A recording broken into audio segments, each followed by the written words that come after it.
Thank you. Okay, so usually when you teach, actually, there's a half-life of every class. But since this is so compact now, you don't actually get a half-life. So even if you wanted to run away, there's no time. Okay, so let's take one step back. Let's look at this. Where are we? Step one was to rewrite this elliptic term. This already happened in general in Julia's lecture. Step two was to handle these weird L functions, or rather like volumes essentially. We used this approximate functional equation, just a technical tool, which allowed us to basically get a rapidly converging series, like two rapidly converging series. And here, let me remind once again what this approximate functional equation did. We chose a test function f, which looks like this. It's very simple. One can choose any function. It really doesn't matter. Any function that looks like this will actually have their Mellin transform having a pole at s equals 0. Well, you can choose it to be simple, which is, well, you should choose it to be to have a simple pole. Otherwise, things get complicated. And you can also choose it so that besides this simple pole, the rest of the function actually decays quickly. So you can basically, there's lots of room to play in this choice, but it doesn't really matter what it is. If in the progress of the argument, one needs a specific type of function, one can go back and choose it. In any case, once this choice is made, this h function is given to us. This hy is given by this formula. So it only depends on f in this particular case. Tomorrow it will depend on one more quantity, but it is essentially an inverse Mellin transform with this weight factor, and this weight factor is coming from the Archimedean part of the L function that I wrote down here, this L1 m squared. You should compare this with the Archimedean factor of the Dirichlet L function for an imaginary quadratic extension. So let me use my favorite color for that. Okay. Great. And then this is the classical Mellin transform. I hope we actually wrote it right. And what will be relevant for us is that this thing has a simple pole at s equals 0. And I will also be assuming, so a warning for like this particular class, this will be technical, so I'm not going to lie, but like I'll be slow because like technicalities are there not because the thing is difficult, but because there are a bunch of moving parts. So we will, I mean, as long as we actually keep track of the moving parts, the rest should follow. One thing to note is that this thing has poles, so one needs to actually keep track of those poles at non-positive integers. Okay, great. So we are at this situation where let me just see. Oh, I also chose, there was a choice that was involved, the parameter A. This is called like a truncation parameter. Essentially, an L function is an infinite sum over L. Well, no pun intended. And then this truncation parameter is essentially truncating the sum to L only running up to A. But it comes with a price that if you truncated this part of the sum to A, the second, so to speak, the dual part gets truncated only up to n over A, or n squared minus m. So you cannot just win on you cannot like, cut these two both to like one term or something. You will always have basically n squared, so n minus m squared terms. So, and I chose this A to be 4n minus m squared. Let me just write it over here. So A was chosen to be 4n minus m squared. And you may recognize this, since we're working with GL2, maybe let me put this a little bit into context. This is a cousin of the discriminant function of the group GL2. So for GL2, for any group, you look at the discriminant function, the wild discriminant, the product over roots of 1 minus alpha of gamma. And then for GL2, this will be basically 4n minus m squared over n will be the absolute value of the discriminant with trace m and determinant n. So this gamma is the element with trace m and determinant n. So in general, for a general group, if you wanted to do any of this, a natural choice would be A to be just the square root of the discriminant. Okay, so step 3, Poisson summation. So we can erase this digression because we chose A. So, okay.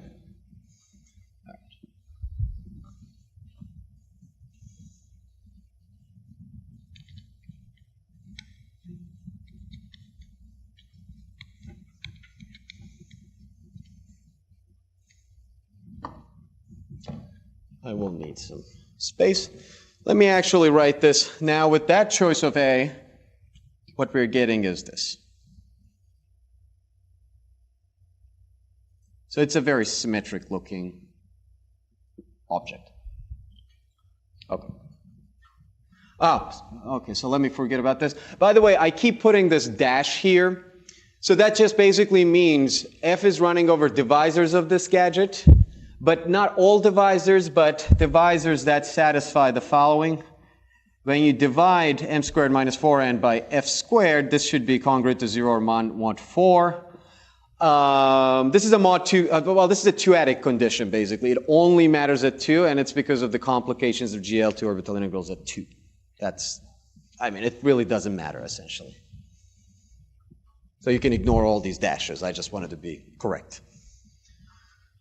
Okay, so step 1 and 2 is done. So I'm not going to repeat I'm not going to write this up, but you basically take this expression and put it in the, in this, where the Cn was m, theta infinity of m by 2 root n times L1 m squared minus 4n. And then instead of L1 squared, L1, you put this expression. So this is the end of step 2. No, this converges absolutely now. If you put this over there, it does absolutely. That is the issue. That's what you're gaining from this. It's essentially 2 finite sums. Oh, this only converges conditionally. Yes, that's that was one of the main reasons why we introduced this gadget.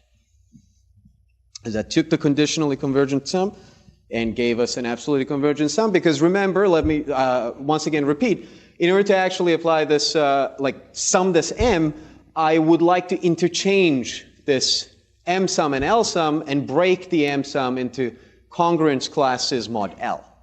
That's what I want to do. So this is well, anyways, I'll come back to commenting on that in a little bit. Okay. Poisson summation, it looks like I don't know how to spell. So Poisson summation.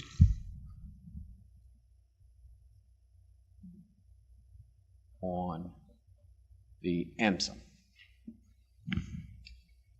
I'm going to write this as a proposition. Okay, so proposition.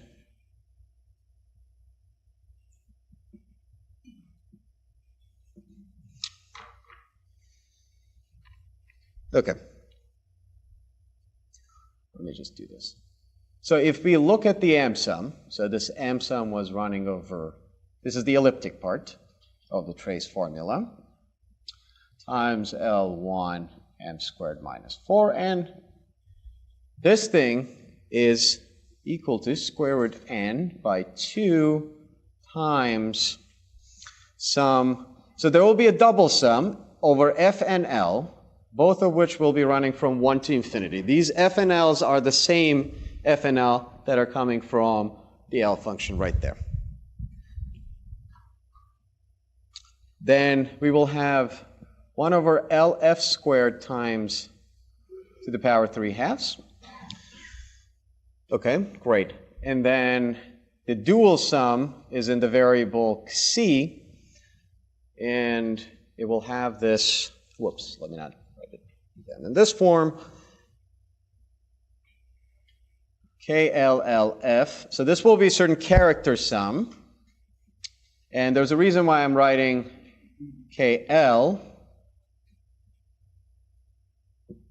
times an ILF of c comma n. Okay, now I will tell you what this is. So this is the Poisson sum. So there are a bunch of quantities that I wrote up there but not defined. So let me just go ahead and define these things. So let's write this guy up here. Okay, first of all,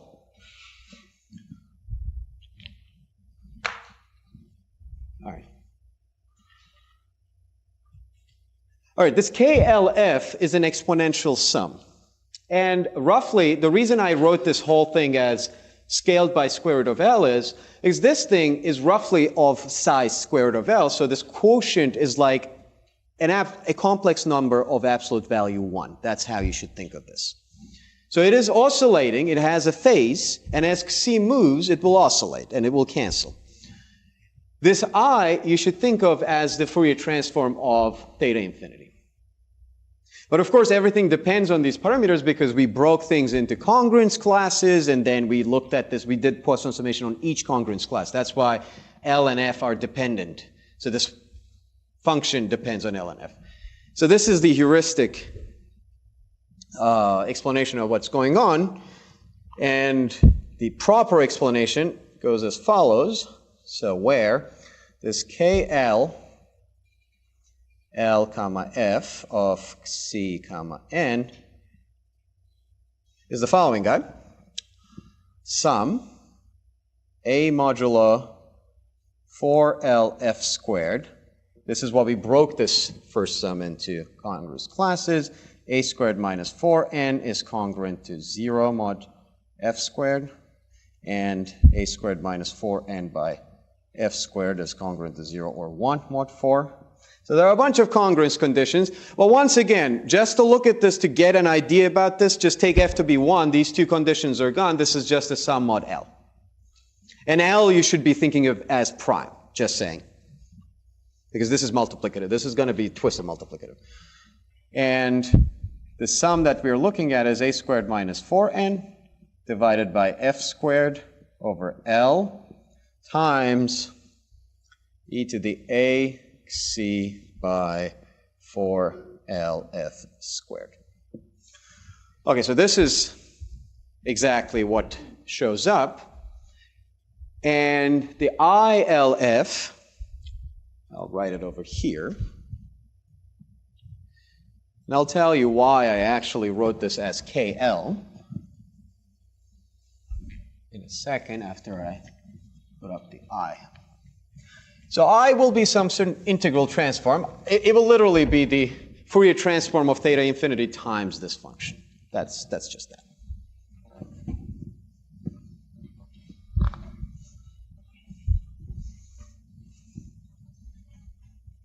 And this is a little bit of ad hoc, but it does the job.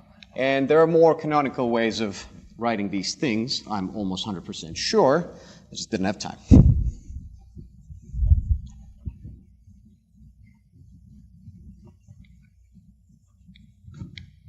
Okay. The second thing is this I. I is an integral transform. And I LF of C comma N is the integral from -1 to 1 of theta infinity of x times this f function is going to come in LF squared times 4n to the minus a half square root of 1 minus x squared plus LF squared over, well, times 4n to the minus a half times 1 minus x squared times h of LF squared 4n minus a half. Over this. Okay, so this is literally what actually the approximate functional equation gave us. And then you just put your exponential character minus xc square root of n times 2lf squared dx. So this is what you were asking. This is the Fourier transform of that function. But at the heart of it, basically, so when you first look at this, you're probably thinking like this is a horrible expression. You wouldn't be wrong. It is fairly horrible. But look at, I mean, when you look at it, for example, for a month or so, you start actually getting used to it.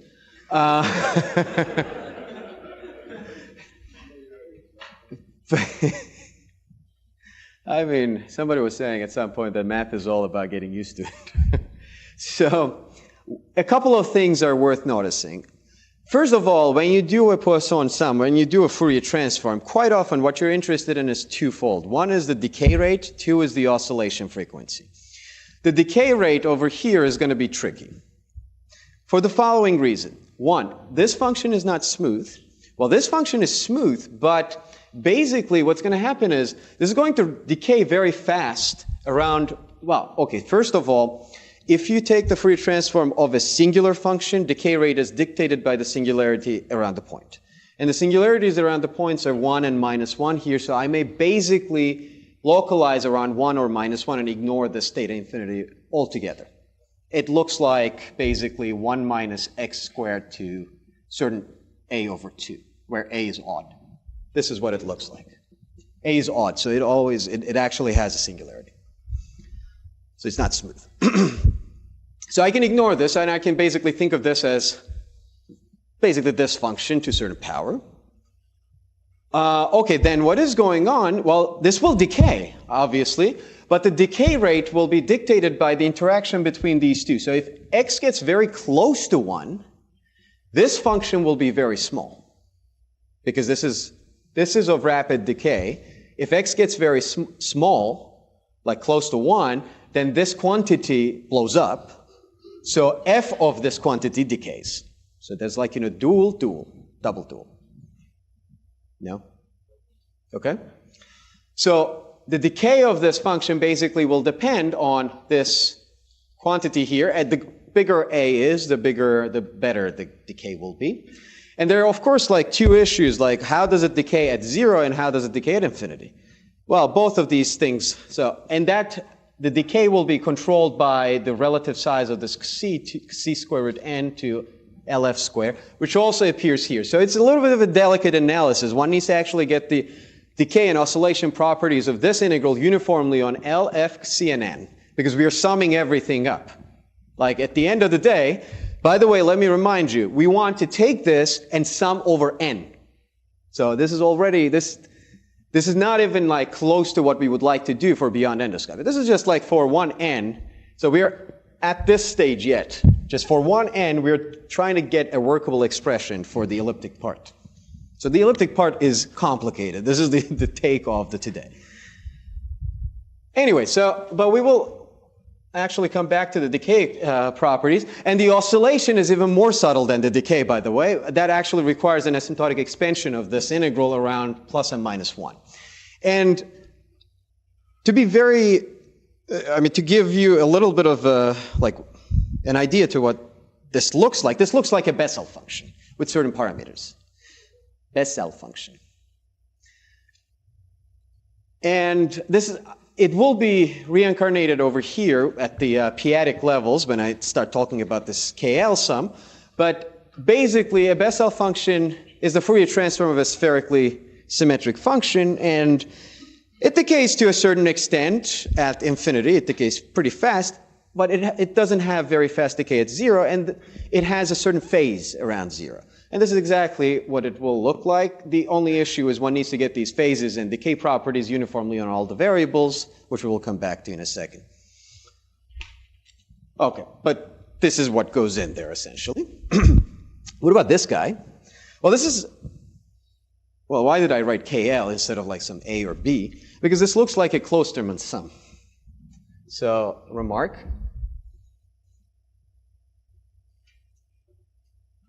So this KL, LF, CN is a cousin of the classical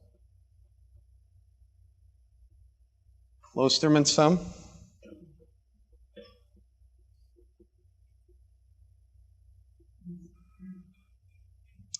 S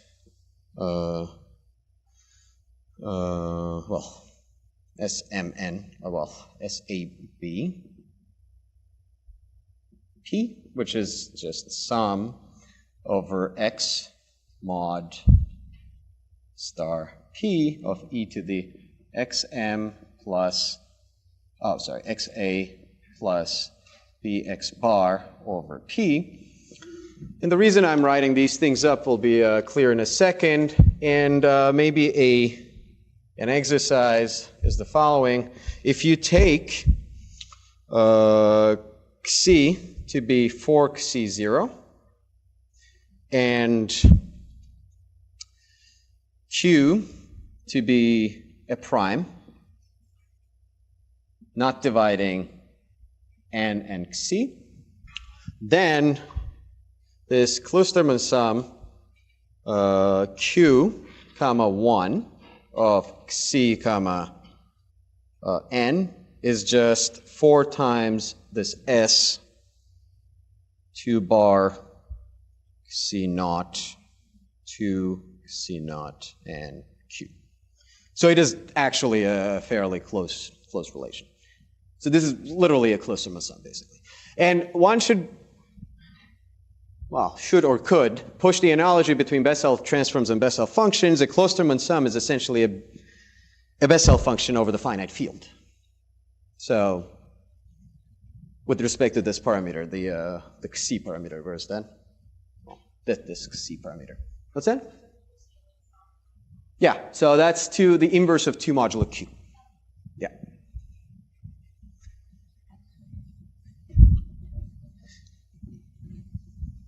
And I mean, essentially what happened, maybe I should keep this. I'll keep this guy. This is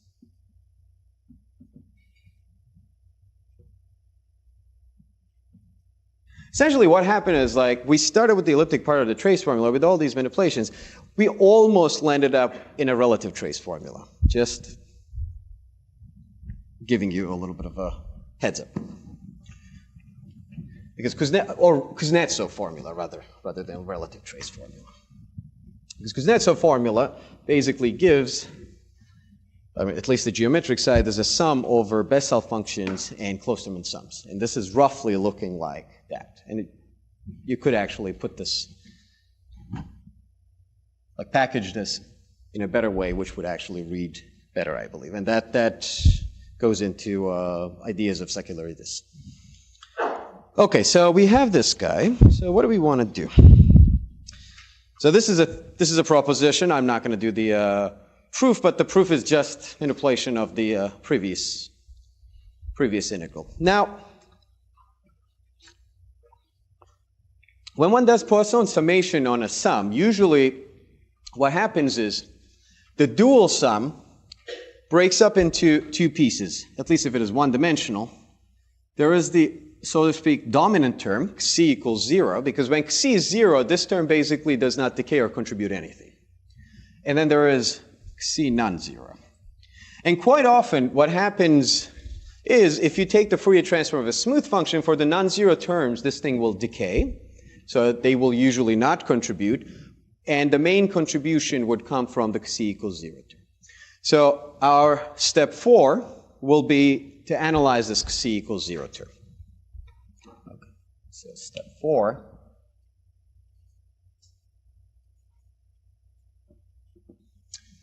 The dominant term, so to speak.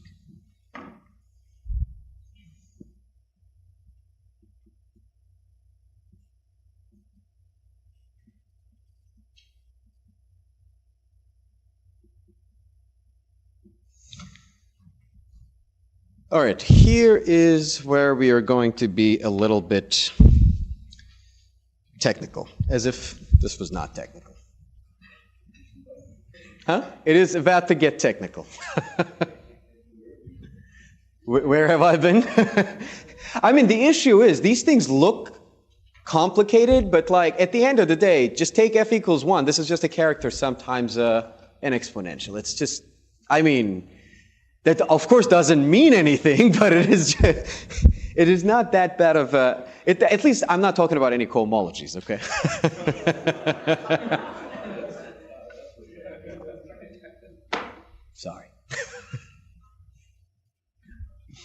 Okay.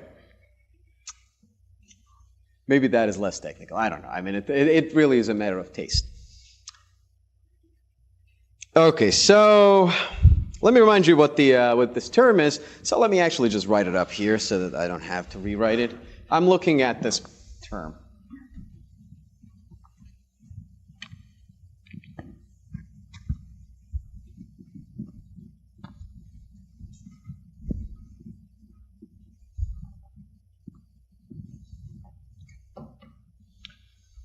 So NLF, there's no C sum anymore.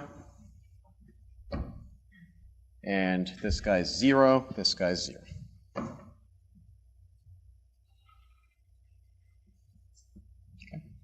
So we're looking at just this term. Okay, great. Well, the basic game that we're going to play is the following.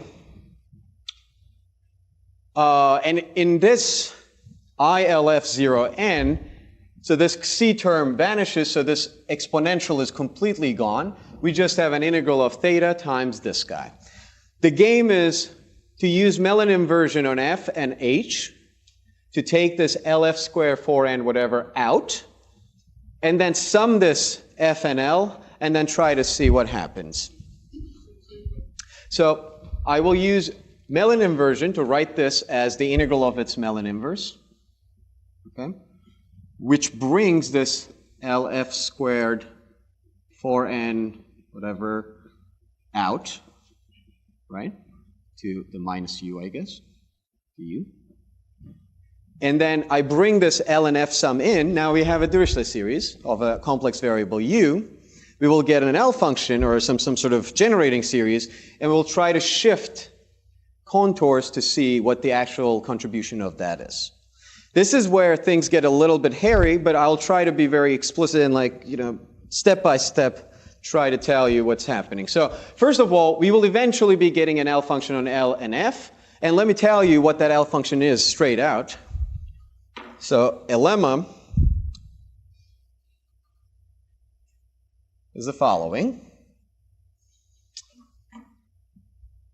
Okay, let S and Z be complex variables. And moreover, we are going to ask real part of Z to be greater than 1/2 and real part of S minus Z over 2 to be greater than 1. So these are two complex variables. They basically are relatively spaced. They're not too far apart. This is what it is saying. Too close. And then Z has to be large. Okay. Then, if you look at the following, n equals 1 to infinity. And let me remind you, this is the n sum. So I am going to be looking at this. N less than x of this whole quantity. So I'm now bringing the n sum in.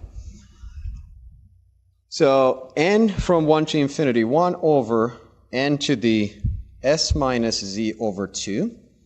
I'll tell you where this is coming from. L comma f from 1 to infinity, 1 over LF squared to z plus 1/2 KL LF 0n divided by square root of L is, so this is now basically the sum over LF KL of this plus this, and you should basically be thinking of this as 1 over n to the s, or n to the z, or s, whatever. And this thing can be explicitly calculated as 4 times zeta of 2z. This is the Riemann zeta function. Zeta of s plus z over 2 times zeta of s minus z over 2 divided by zeta of z plus 1. So this is some calculation. It's not too bad. It's actually, that's an exercise.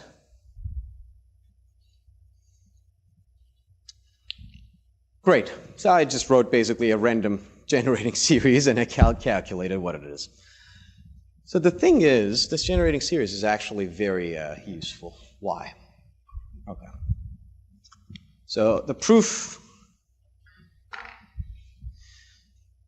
well, the proof is a calculation. I'll just leave it as an exercise. So proof fairly long calculation.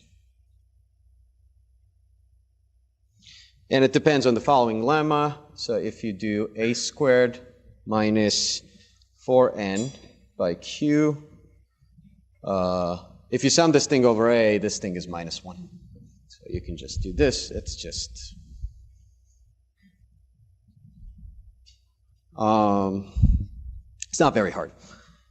Okay.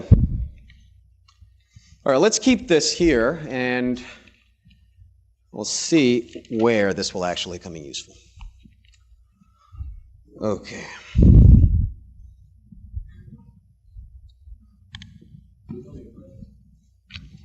No, this is a fairly infinite triple sum. Yes, A is mod Q. Yeah, A is mod Q.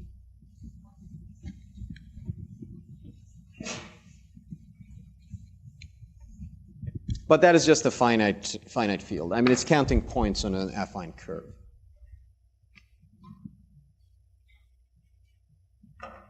Okay, here is theorem.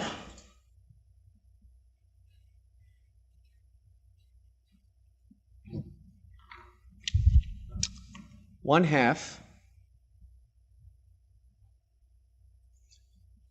times sum n less than x, square root of n,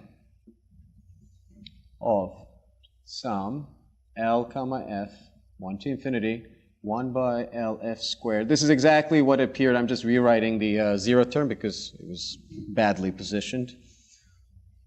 K L L F 0 n over root L times the integral from minus 1 to 1, theta infinity of x, times f of L F squared or n minus a half over this. Okay, great. So this is the one. This is just the part of the f part, one of the parts of the integral, just written explicitly. So this guy happens to be the following: 2 times x to the 3 halves. So this is a little bit worrisome. Times zeta of 2 times the integral of theta infinity. Okay, great. Plus the following, let's do this. X to the 5 by 4, this is weird, square root 2, times f tilde of minus a half, times the integral of theta infinity of x by 1 minus x squared to 1/4 dx, plus all 1. Okay, great. Now, what is going on here? Let's look at this for a second. All right, this is now the first time in the last 2 lectures where we actually brought the n sum in. Remember, we're looking at this n, or p, it doesn't really matter. And we brought the n sum in. Okay. What do we want to know? We want to understand the behavior of this sum in x. What this guy is saying is we have a term, which is x to the 3 halves, and a term, which is x to the 5/4, and then a term which is much smaller in terms of x. It's just all 1. So this is good news, because this is not going to contribute anything to I of x, the limit of I of x. While this is fairly bad news, it is 5/4. That basically means that, this is not converging if we are just looking at this. This is even worse news because it's 3 halves. It's even bigger than 5/4. Okay, so now let me tell you, before talking about how one obtains this formula, let me tell you what, in more conceptual terms, where these things are coming from. First of all, this is just a technical side product, so to speak. In other words, this guy will be canceled with the exact same contribution from the other side of the approximate functional equation. So in other words, this is nothing to worry about, so this will not be a major issue. Believe me, I'm going to show it in a second, so ignore this term. This already has f's and stuff in it, so you may actually expect it to be a byproduct of the approximate functional equation, because f does not belong to the trace formula. Oh, k is the weight k forms. Remember, we were actually picking, maybe I should have said all of one. Little k, yeah. So let me just say. It's okay. It's a better, I had other things in my mind when I was writing this up. Sorry. Okay, so this is just, forget about this term, ignore, so to speak. But this is actually bad news. This is real bad news because that actually intrinsically belong to the trace formula. And the thing is, this contribution, well, first of all, this contribution will be 0 because this integral is 0. I'll show that in a second. But more generally, this is the contribution of the trivial representation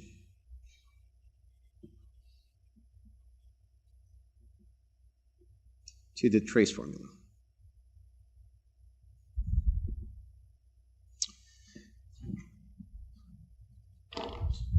And why is this happening? Well, the trivial representation is basically trace of pi of f. Well, pi of this little, by Weyl integration formula, you can show that trace of pi of f is actually the integral of the orbital integral. And moreover, why are we getting x to the 3/2? Well, the trivial representation has parameters basically q to the 1/2, q to the minus 1/2 that we wrote down. So the L function of the trivial representation is just zeta of 1/2 plus s and zeta of 1/2 minus s. So it has a pole at 3/2. And this is exactly what we're getting here. So this 3/2 is the trivial representation's pole. But of course, since we picked our function, so in this Eichler-Selberg case, we picked our Archimedean function to be the discrete series of, matrix coefficient, conjugate matrix coefficient of discrete series of weight k. It is orthogonal to the trivial representation, so you would expect that this integral to vanish. And it will. We can explicitly calculate this, and it will vanish. So in other words, this will basically not contribute anything in this setting. Is that any questions about that? Mm-hmm. Still doesn't contribute. The issue is the trace formula is not the same trace formula anymore. There are extra terms. Why do you always have to push it to the boundary? Okay, so I'll tell you.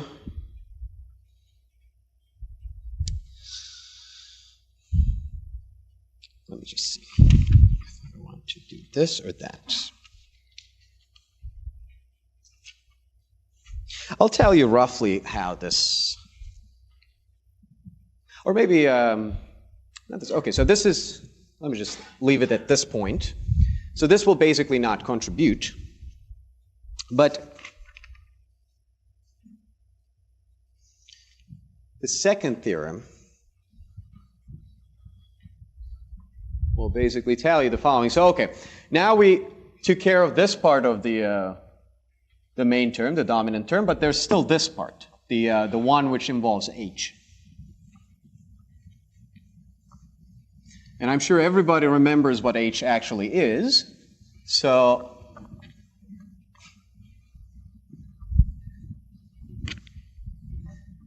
I'll just write down the theorem. So theorem number 2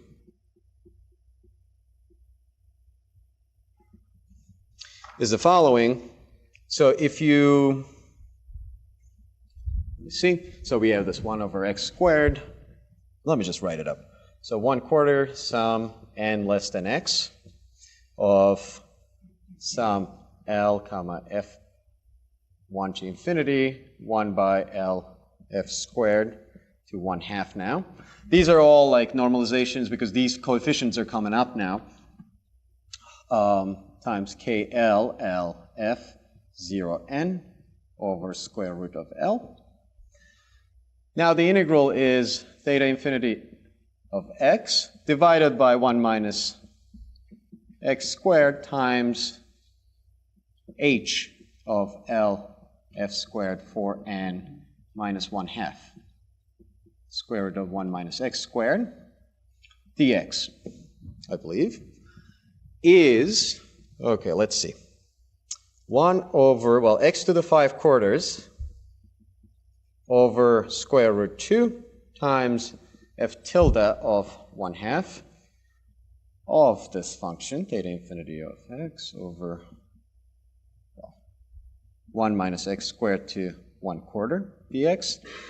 And as you can see, this is exactly that function, except with this minus 1/2 term.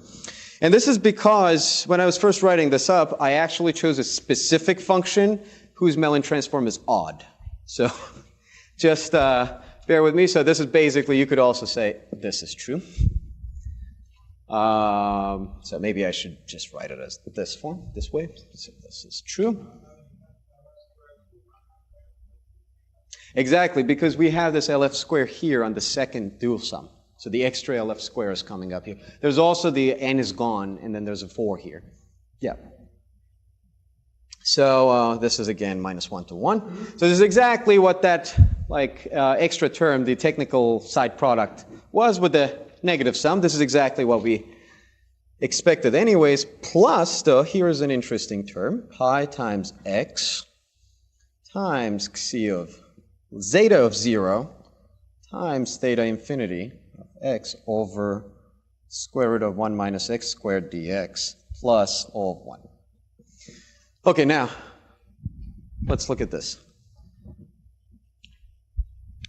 Okay, this guy right here, which had the extra 5 over 4, which just didn't make any sense, cancels with this guy.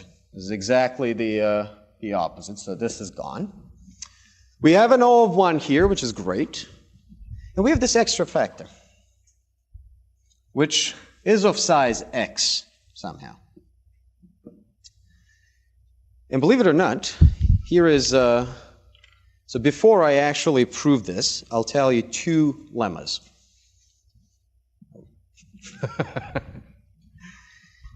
Here are 2 lemmas. This was h actually, so let me keep h here. And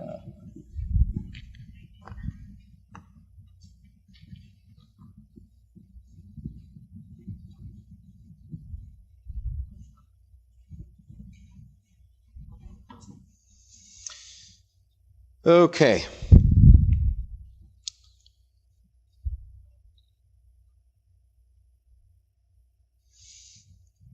What is that? Lemma.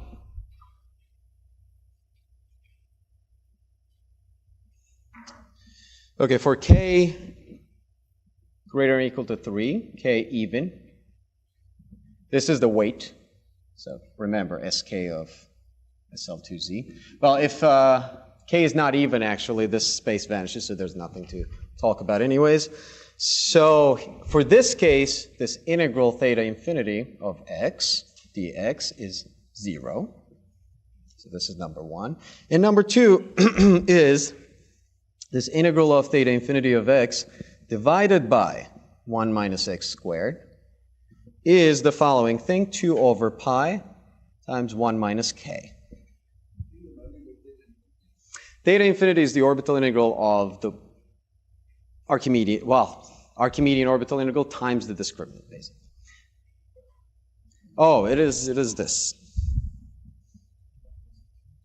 What's that? I mean, it's not positive. It's just like it oscillates. But like the singularities are like this. I cannot graph it because I started with you're confused. I'll tell you what it is. It is sine of n theta over sine of theta type thing. Yeah. I mean, it is always like that, right? The Fayet-Kernel type thing. So it does oscillate. So it's not a positive function. That was just a representation for the singularity. Sorry. Okay, so this guy is gone. So this 3/2 factor is gone at this point. And moreover, if you actually remember that zeta of 0 is 1 minus 1/2, I guess, times pi, then this elliptic term, so sum over n less than x of b, well, let me just do this. C equals 0 of n actually is just 1 over 1 minus k times x plus all 1. So this is actually so is this 1 minus k or k minus 1? Probably k minus 1. So this is good news because remember the other term, the Bn term was giving an exactly opposite sign contribution to the whole thing. So this is canceled by the dominant term of the elliptic part. And moreover, it's actually a very peculiar cancellation that this is actually coming from the dual part of the approximate functional equation, which didn't even exist at that point. So it's a very interesting dynamic that is happening here. So this cancels the contribution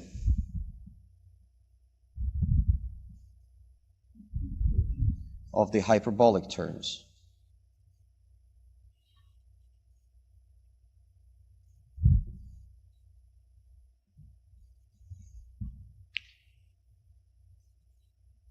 Does that make sense? Any question? How happy was I? Well, I was very happy.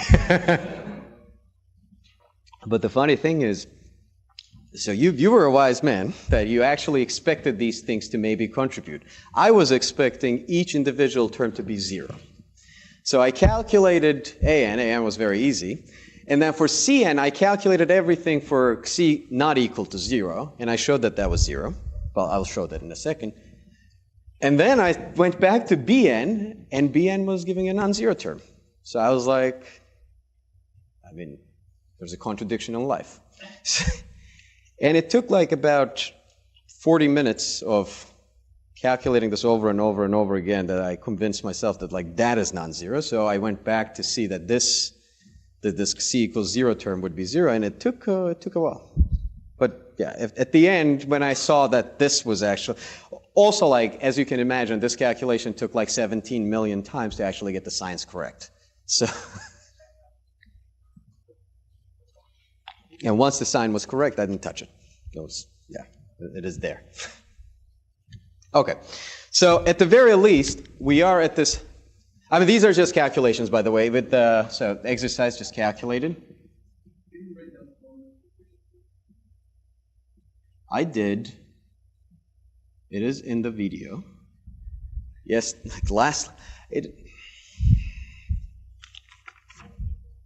yeah. It is going to come. Just give me a second. It is this guy. So theta infinity of x is I over 2 pi times x plus square root of x squared minus 1 to the k minus 1 minus x minus square root of x squared minus 1 to the k minus 1, and this is x is less than 1. So basically these are signs like sine k minus 1, and then you need to divide by sine of k or something. Or, no, it is just sine of k minus 1, I think. K minus 1 theta. And then you just integrate that guy. When k is even, certain things cancel, and everything works out. So at the end, so we got about 10 minutes right now. I'd like to do two things. One is, I'd like to tell you roughly how the proof of these things actually work.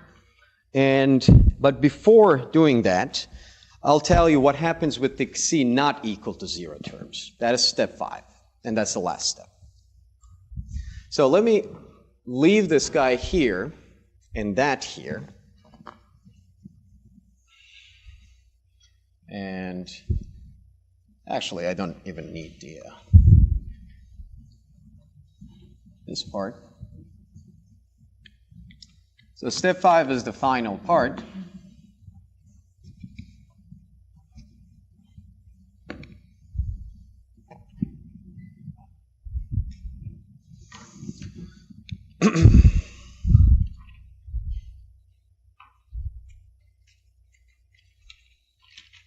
Okay. So maybe I should actually write the corollary of step 4. So corollary, I'll misspell it, is the following. So if you sum Bn plus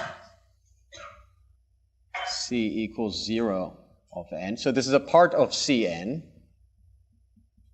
this is just small, all of them. So it does not contribute to that limit. And the last step, step 5, is what happens to the rest. And this is where everything gets hard. So as if this was, I mean, believe it or not, but until this point on, if you get used to manipulating these integrals and shifting contours and stuff, it's not too bad. This is where the heart of the matter is. So the sum over n of C not equal to 0. So this is where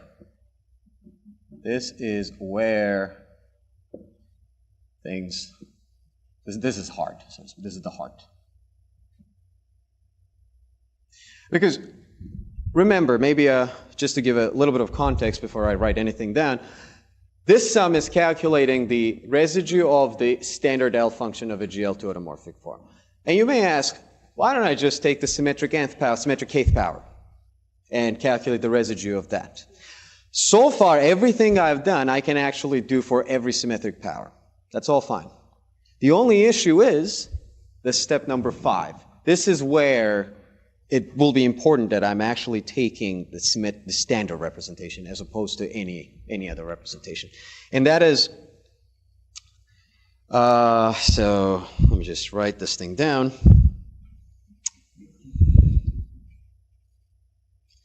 Basically, I mean, the theorem will basically say that this doesn't contribute. So let me just state the theorem and then discuss it heuristically, roughly how one would prove this. So theorem is that this thing is all of x to the, let me put a number here so that we are all happy. So this is all of x to the 31 over 32 plus epsilon. So this basically gives the analytic continuation of the L function to the left of, well, slightly left, but still something, real s equals 1, where it is known to be convergent by just using essentially the trace formula. Not really. I mean, it's, well, yeah, maybe. Okay. So it is analytic number theory. So this basically implies that the LS pi is analytic on real S, say greater than 31 by 32, I believe, or plus some small epsilon. But it really doesn't matter. I mean, one can do better than 31 over 32. Really, that is not the issue, but the issue is how does this work? Basically, now there are two things. How? So for the heuristic discussion, basically we're looking at a sum that looks like the following. Square root of n less than x, times sum L, 1 over L to the 3/2, times sum C, which is not 0, of ALCN and phi of LC over square root of n. So this is what we're looking at. Why did I write it in this form? So this is basically this Kloosterman over square root of n. This is of absolute value 1, so complex. So, absolute value 1 number, so this oscillates basically, and this phi is this integral that I was writing down, which also decays. It has a certain decay property depending on the size of LC over n. I took f to be 1 to be just like simplify the expression.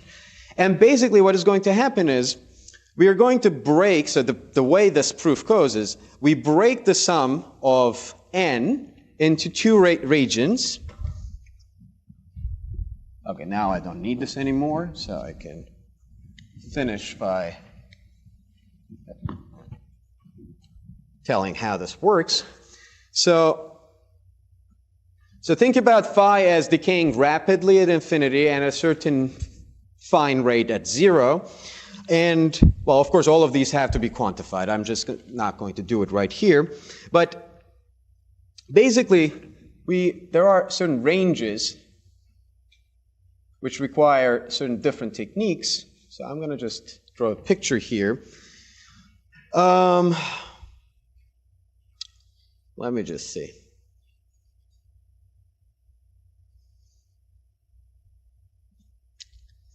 What should I? Okay, so there is the square root of n range, n to the 1/4 range, and everything. So what am I talking about? So if LC is greater than square root of n, then, so this is the LC range. Then here, the decay of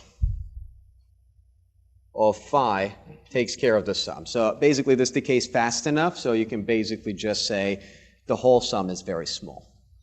Here, phi doesn't decay very fast enough, but one needs to do two things. One is you need to quantify how fast this phi decays, whatever this phi is. It's our integral decays. And in this range, so in this range, the decay of phi still is good enough. And in this range, what one does is one does another Poisson sum. Maybe I should say eta.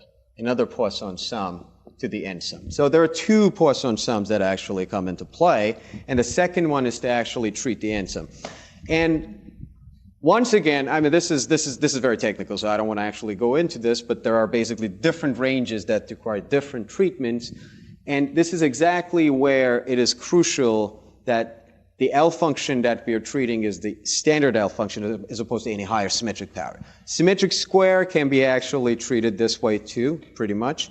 But for higher symmetric powers, these ranges start going very large, especially this critical range, so to speak, gets very large because the square root of n, so this is actually, if we are looking at the symmetric rth power, this will be r over 2. So as the symmetric power goes, this range increases. So you're summing more and more and more numbers in the critical range, so it's harder to control.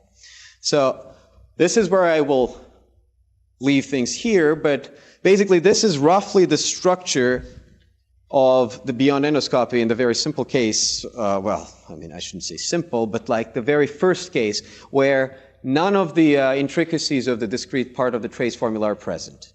This is just, we have a formula, we can just use, this is the Eichler-Selberg trace formula, which is already a formula over the Ramanujan part of the spectrum. Tomorrow, I'm going to go back and I'm going to talk about how one can actually get to a formula on the cuspidal or, well, tempered and Ramanujan part of the spectrum first. And then I will compare that and this approach to Langland's, Frankel, and Go's approach.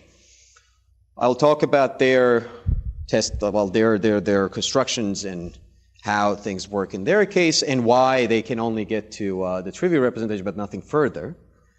And then at the end, I will talk about Arthur's conjectures and what I think would be would be a possibly good way of actually putting these things in a more conceptual framework where one can actually move a little bit further.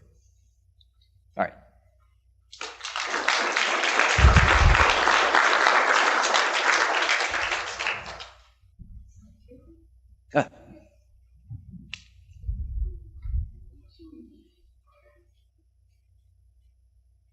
Pi is, sorry.